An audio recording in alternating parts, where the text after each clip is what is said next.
Welcome to Steampunk Hands Around the World, Lafayette Park, St. Louis, Missouri. Any steampunk wanting to enjoy life's natural pleasures would certainly enjoy a stroll through Lafayette Park in St. Louis, Missouri. Once a common area for grazing cattle in the early 1800s, Lafayette Park was dedicated in 1851 as one of the first public parks in the nation. At almost 30 acres, it was also one of the largest parks of the time, and certainly the biggest Victorian park west of the Mississippi River. It was named after the Marquis de Lafayette, a French statesman who had volunteered under George Washington during the American Revolution. Sturdy black iron fences surround the park, adding to its regal splendor. 4 stone gateways mark each corner of the park with additional gates at each midpoint. A large lake hosts a variety of waterfowl, including ducks and swans. Walking paths treat the visitors to delightful expanses of fields, forestry, and fauna.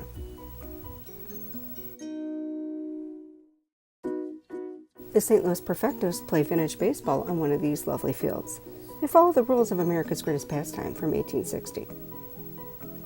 The recently refurbished iron bridge that crosses the Rockery is one of the most favorite places in the park for photos. Not far from the bridge is the Elizabeth Cook Pavilion, where many a celebration has been hosted.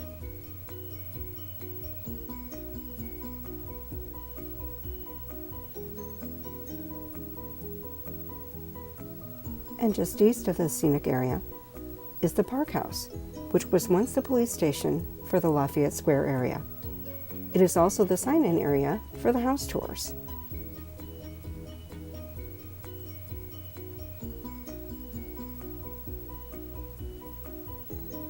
There are 2 historic statues in the park, George Washington and Thomas Hart Benton. Benton was Missouri's first great senator.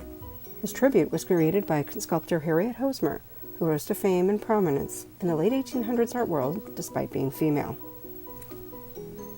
Remembrances of war are also in the park, with 2 women's cannons that were salvaged from the 28-gun British frigate, the Actaeon, that was scuttled in Charleston, South Carolina during the Revolutionary War in 1776 during the Battle of Sullivan's Island. A group of veterans purchased the pair of cannons for the park in 1897, a year after the Great Cyclone of 1896.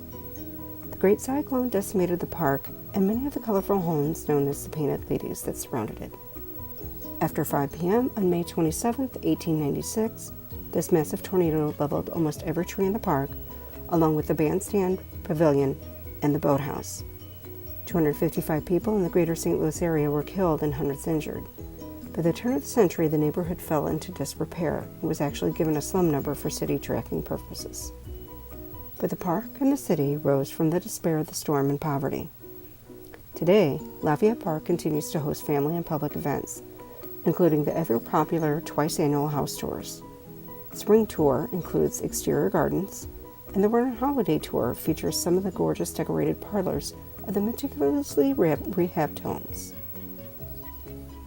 Several committees and many volunteers maintain the park's magnificence.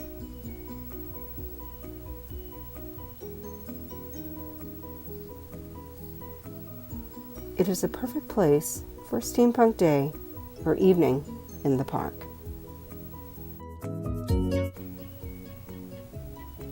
Thank you for watching. This has been Victoria Schultz with my steampunk project at wordpress.com for Steampunk Hands Around the World.